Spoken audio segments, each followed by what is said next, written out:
Desde siempre, Dios ha usado a hombres fieles, ya fueran patriarcas, profetas o reyes, para dirigir y enseñar a su pueblo. Estos hombres, aunque fieles, eran imperfectos y cometieron errores. En ocasiones, esos errores pues solo les afectaron a ellos o a sus familias, pero en otras ocasiones, las malas decisiones que tomaron o el no comprender bien la voluntad de Dios afectó a todo el pueblo. Vamos a ver algunos ejemplos. Noé, además de ser un siervo fiel de Dios y construir un arca, fue un predicador de justicia, como nos dice 2 de Pedro 2:5.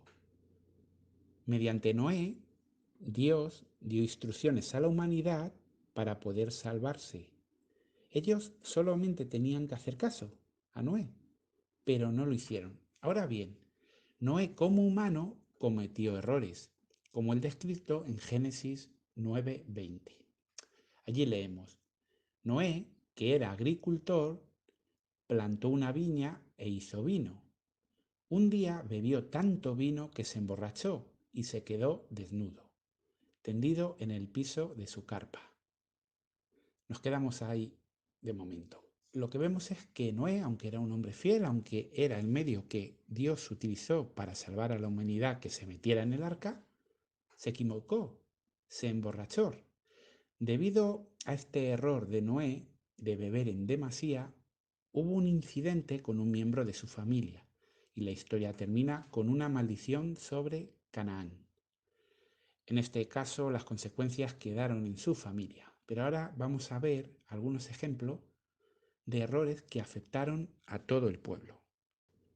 En cierta ocasión, el rey David hizo un censo que desagradó a Dios. Podemos leerlo en 1 Crónicas 21:1. Dice: pero Satanás se levantó contra Israel e incitó a David a que hiciese censo de Israel. Esto fue algo que le desagradó a Jehová en gran manera. Por eso en 1 Crónicas 21:7 podemos leer: a Dios no le agradó lo que David había hecho y decidió castigar al pueblo de Israel. Ahora, si vamos al versículo 14, dice: así el Señor dio pestilencia en Israel y cayeron de Israel 70.000 hombres. El error de David afectó a todo el pueblo y hubo unas 70.000 muertes por ello. No obstante, el que David se equivocara gravemente no significaba que él no fuera el rey nombrado por Jehová para dirigir a su pueblo. De hecho, mediante el linaje de David vino el Mesías. Él era el nombrado por Jehová, él era el rey elegido para dirigir a su pueblo, pero cometió un error que pagó todo el pueblo. Otro caso podemos leerlo en 1 Crónicas 17:1. Allí Natán el profeta es informado por David de sus planes de hacer un templo para Dios, a lo que Natán respondió lo que podemos leer en el versículo 2. Entonces Natán dijo a David: haz todo lo que esté en tu corazón, porque Dios está contigo. Natán aquí le anima a David a que construyera el templo, porque Dios estaba con él y lo ayudaría. Pero Natán se estaba equivocando, pues fijaros lo que dicen los siguientes versículos. Y aquella noche aconteció que la palabra de Dios vino a Natán diciendo: ve, y tienes que decir a David mi siervo, esto es lo que me ha dicho Jehová: no serás tú quien me edifique la casa en que he de morar. El profeta Natán se había equivocado al decir a David que construyera el templo y que Jehová le apoyaría. Natán tuvo que ir y rectificar sus palabras ante David. Sin embargo, esto no significaba que Natán no fuera un profeta nombrado por Jehová. De hecho, siguió siendo un profeta. Nuevamente se había equivocado. ¿Y qué podemos decir del siglo I? Los israelitas seguían siendo el pueblo de Dios, aunque la manera de entender y explicar las profecías sobre el Mesías estaban muy alejadas de la verdad. Ellos estaban esperando un Mesías guerrero que les iba a liberar del yugo de los romanos, que les iba a dar grandes bendiciones, cubrir todas sus necesidades. Tenían un concepto muy materialista. qué equivocados estaban, pero seguían siendo el pueblo de Dios en aquel entonces. De hecho, los que corrigieron ese modo de pensar pudieron identificar al Mesías y ser discípulos de Cristo, además de ser parte de la congregación cristiana. Y ahora, por último, veamos cómo Jesucristo en el libro de Apocalipsis da consejo a las iglesias de Éfeso, Pérgamo y Tiatira, y otras más, por graves errores que se estaban cometiendo en ellas. Por ejemplo, en Éfeso, como dice Apocalipsis 2.4, Jesús tenía una queja contra ellos y era: no me amas a mí ni se aman entre ustedes como al principio. Sí, el amor de ellos se había enfriado. En la congregación de Pérgamo les tiene que decir el Cristo: pero tengo unas pocas cosas contra ti, porque tienes ahí a los que mantienen la doctrina de Balaán, que enseñaba a Balac a poner tropiezo ante los hijos de Israel, a comer cosas sacrificadas a los ídolos y a cometer actos de inmoralidad. Así tú también tienes algunos que de la misma manera mantienen las doctrinas de los nicolaitas. Sí, esta congregación, esta iglesia de Dios, estaba permitiendo que se enseñaran cosas que no eran correctas. O a la congregación de Tiatira se le dice: pero tengo esto contra ti, que toleras a esa mujer Jezabel, que se dice ser profetiza, y enseña y seduce a mis siervos a que cometan actos inmorales y coman cosas sacrificadas a los ídolos. Estas iglesias de Asia Menor no habían perdido aún el favor de Dios porque estuvieran cometiendo estos errores tan graves. En realidad, Jesús estaba avisándoles para que cambiaran esa actitud y corrigieran sus errores. Pero no lo hicieron, no cambiaron, no corrigieron. La verdad es que no nos extraña, pues esto estaba profetizado que ocurriría así. Ya el apóstol Pablo, en 1 Timoteo 4, dijo lo siguiente: pero el Espíritu dice claramente que en los postreros tiempos algunos apostatarán de la fe, escuchando a espíritus engañadores y a doctrinas de demonios, por la hipocresía de mentirosos que, teniendo cauterizada la conciencia, prohibirán casarse. Fijaros, ya Pablo decía que dentro de las congregaciones iba a haber desviaciones. Luego dice: llegará el tiempo en que la gente no escuchará más la sólida y sana enseñanza, seguirán sus propios deseos y buscarán maestros que les digan los que sus oídos se mueren por oír. Rechazarán la verdad e irán tras mitos. Sí, el cristianismo se iba a desviar. El cristianismo iba a convertirse otra vez en idólatra. Iba a contener filosofías y mitos. La verdad que Pablo era conocedor de esto porque ya Jesús lo había predicho. Veamos dónde. En el Evangelio de Mateo, Jesús, a modo de parábola, enseñó: el reino de los cielos es semejante a un hombre que sembró buena semilla en su campo. Pero mientras dormían los hombres, vino su enemigo y sembró cizaña entre el trigo y se fue. ¿Hasta cuándo esa mala cizaña, esa mala hierba estaría con el buen trigo? Pues el versículo 30 lo dice: dejen que crezcan juntos hasta la cosecha. Entonces les diré a los segadores: recojan primero la mala hierba y átenla en manojos para quemarla. Después recojan el trigo y guárdenlo en mi granero. Sí, esta mala hierba estaría allí hasta el tiempo de la cosecha, ese juicio que hará que estos falsos cristianos que siguen filosofías humanas y enseñanzas no bíblicas sean arrancados y exterminados. Por el contrario, en la profecía de Isaías podemos leer cómo en los últimos días se restauraría el pueblo de Dios nuevamente. En Isaías 2 se nos dice: acontecerá en los últimos días que el monte de la casa del Señor será establecido como cabeza de los montes, y será elevado más que la colina, y correrán a él todas las naciones. Muchos pueblos vendrán y dirán: venga, subamos al monte del Señor, a la casa del Dios de Jacob, para que Él nos enseñe sus caminos, y nosotros caminemos por sus sendas. Porque de Sión saldrá la ley, y de Jerusalén la palabra del Señor. Él juzgará entre las naciones, y arbitrará entre muchos pueblos, y convertirá sus espadas en rejas de arado, y sus lanzas en podaderas. No alzará espada nación contra nación, ni se adiestrarán más para la guerra. Sí, llegado el momento, en el tiempo del fin, gente de todas las naciones irían para ser enseñados por Dios, para conocer la verdad.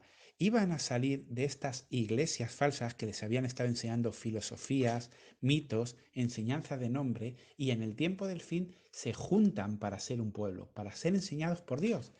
Y una de las características de este pueblo es que no participan en guerra, que no se adiestran, que no se adiestran. El adiestramiento militar, ¿dónde se hace? En el servicio militar. El único pueblo en la actualidad que se caracteriza porque todos sus miembros se niegan a participar en las guerras, se niegan a hacer el servicio militar. El único pueblo que sus miembros están encarcelados por todo el mundo, en países de mayoría musulmanes, en Corea, en Etiopía, en Eritrea, por este tema, son los testigos de Jehová, porque su organización les ha enseñado estas palabras, porque su organización son personas compuestas de gente de todas las naciones que han tenido que ser enseñadas por Dios. Mientras que en las guerras mundiales hemos visto cómo católicos se mataban entre católicos, durante toda la historia hemos visto matanzas entre musulmanes y judíos, católicos y protestantes, budistas con hinduistas. Hemos visto grandes matanzas, incluyendo algunas que han sido auténticas atrocidades. El pueblo de Dios no aprendería la guerra, no se adiestraría. Sería un pueblo que aprendería en los últimos días. Ahora bien, ese pueblo, como ocurrió con Natán, se equivocaría cuando diera opiniones personales. Ese pueblo, como Israel, habría profecías que no entenderían. Los primeros cristianos no entendían muy bien el Mesías, esperaban algo, estaban equivocados, tuvieron que aprender. Este pueblo actual, como las congregaciones a las que Jesucristo habla en Apocalipsis, también tendrían que cambiar muchas cosas. ¿Por qué? Porque cada una venía de un sitio, cada una venía de un pueblo, con sus ideas, con sus creencias. Y ahora ellos se juntaron en el tiempo del fin para ser enseñados por Jehová, mediante la Biblia, mediante el estudio. Ese grupito se llamó estudiantes de la Biblia. Y como estudiantes todos sabemos lo que pasan. Al principio van aprendiendo cosas, van practicándolas, pero otras muchas pues son erróneas. Veamos algunas de ellas. Uno de esos errores fue relacionado con las cronologías. Debido a una errónea cronología bíblica, estos estudiantes de la Biblia pensaban que en 1874 pues se cumplían 6.000 años de historia humana y que por lo tanto podría ser un momento idóneo para que el reino de Dios volviera a la tierra, para que llegara lo que llamaríamos el tiempo del fin. Luego, posteriormente, esa fecha se vio que era errónea, esa cronología era incorrecta y que había un desfase de 100 años. De ahí que en 1975 nuevamente este grupo de estudiantes de la Biblia, ya llamado Testigos de Jehová en aquel entonces, volvieran a pensar que cabía la posibilidad de que en 1975, debido a que según la cronología bíblica ya habían pasado 6.000 años de historia humana, el reino de Dios sería implementado en la tierra. Ahora bien, eso era una opinión humana, es decir, es como lo que les ocurrió a los discípulos de Jesús en Hechos 1, 6 y 7, que cuando le vieron resucitado pensaban que ya era su segunda venida, que ya todo se iba a cumplir en ese momento. Es como cuando Natán dijo a David que sí, que construyera el templo. Eran interpretaciones de ellos, creencias de ellos, pero en ningún momento estaban hablando en nombre de Dios, porque un falso profeta, Deuteronomio nos lo dice, es aquel que habla en nombre de Dios. mentiras o cosas que no se cumplen. Pero el que uno se equivoque en una interpretación que hace no le convierte en un falso profeta o en una falsa organización, porque Natán se equivocó, los cristianos del siglo I se equivocaron, y además hay una cosa que es muy interesante. Este error que cometieron los estudiantes de la Biblia de hacer caso a la cronología bíblica no era nuevo. En realidad esto ya venía de una larga tradición de la Iglesia Católica. No podemos olvidar que tanto Ireneo como Hipólito en sus obras decían cosas similares. Ellos no conocían la cronología bíblica bien, como se conoce ahora, y pensaban que estaban pronto a su época el que se cumplieran 6.000 años de historia humana. Y ellos pensaban en sus escritos eclesiásticos, y si alguien los desea, yo se los puedo facilitar en PDF, que el fin estaba cerca. Ellos también hicieron esa hipótesis. Y nadie jamás ha acusado a la Iglesia Católica de ser falsos profetas, aunque ocurrió. En el capítulo 15 de la Epístola de Bernabé, otro texto eclesiástico, se menciona lo mismo como cuando se cumplieran los 6.000 años de historia humana, de la cronología bíblica, el día del Señor se presentaría ahí. Es un error que se ha cumplido muchas veces, y es que dentro de la religión católica, dentro de la religión evangélica, de los protestantes, prácticamente en todos los grupos religiosos, ha habido falsas expectativas. Ha habido gente que ha hecho interpretaciones y se ha equivocado. Pero es muy diferente hacer una interpretación de algo y equivocarte a hablar en nombre de Dios. Es muy diferente decir que eres profeta, como puede ser el caso de Joseph Smith o Helen White, en los cuales sí hablan en nombre de Dios. Este grupo, los testigos de Jehová, no hablaban en nombre de Dios, interpretaban las escrituras. Y, a diferencia de las congregaciones del siglo I, las congregaciones del Apocalipsis, que Jesús les advirtió y no hicieron caso, este pequeño grupo de cristianos verdaderos, de personas de todo el mundo que subieron a la montaña de Jehová a ser enseñados, como dice Isaías, sí iban corrigiendo todo según iban aprendiendo. Enseñanzas falsas como la Navidad, el infierno y otras tantas que hay, las fueron corrigiendo, aunque al principio estaban equivocados.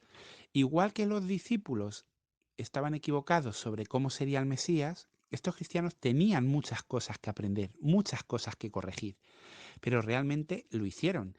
Y cuando uno ve en la actualidad las características de este pueblo, ve claramente que este es el pueblo de Dios, pese a que haya podido cometer errores de interpretación, no de profetas, en el pasado. Este pueblo se caracteriza, como antes decíamos en Isaías, por no aprender la guerra, por no hacer el servicio militar. Es el único pueblo, el único grupo religioso que en conjunto lo hace. 2. Este pueblo se caracteriza por siempre llevar una Biblia encima, ya sea en formato digital o en papel. Siempre van a su culto con la Biblia y son muy conocedoras de ella. 3. Honran el nombre de Dios, como dijo Jesús en el Padre Nuestro, santificado sea tu nombre. Como dijo Joel 2, todo el que invoque el nombre de Jehová será salvo. Este pueblo está orgulloso de usar ese nombre y de explicar a las personas cómo en la Biblia es mencionado. Cada vez que alguien oye la palabra Jehová, rápidamente lo relaciona con los testigos de Jehová. ¿Por qué? Si es un nombre bíblico que se encuentra en las Escrituras. Porque evidentemente ellos lo han santificado y se han sentido orgullosos de ser sus portadores. Los cristianos verdaderos tendrían que predicar el reino. Mateo 24:14, Mateo 28:19, 20. Cuando vemos a dos personas por las calles con una Biblia hablando del reino o llamando a nuestras puertas, ¿por qué siempre pensamos que son los testigos de Jehová? Sin duda alguna son los que cumplen ese mandamiento. Como cristianos que son, imitan al Cristo, el cual su obra principal fue enseñar a la gente. Otro punto, no se mezclan en cuestiones políticas. Jesús fue muy claro. Mi reino no es de este mundo. Satanás ofreció a Jesús todos los reinos del mundo porque le pertenecían. Solo tenía que hacer un acto de adoración y se los daba. Y es que, como dice Primera de Juan 5, el mundo entero yace en el poder del inicuo. Hay muchas más pruebas que demuestran que los testigos de Jehová son el pueblo de Dios en la actualidad, pese a que han cometido errores. Errores que cometieron también el pueblo de Israel, los primeros discípulos, las primeras congregaciones, las primeras iglesias de Asia Menor. Por eso invitamos a todos los presentes a que no se dejen influenciar por lo que puedan haber oído o por prejuicios concebidos de antemano, sino que investiguen y que si tienen cualquier duda, pregunten a cualquier testigo de Jehová o visiten nuestra página web. Gustosamente vamos a contestar cualquier duda que tengan. Esa es la invitación que hacemos de todo corazón a todas las personas. Que tengan un buen día.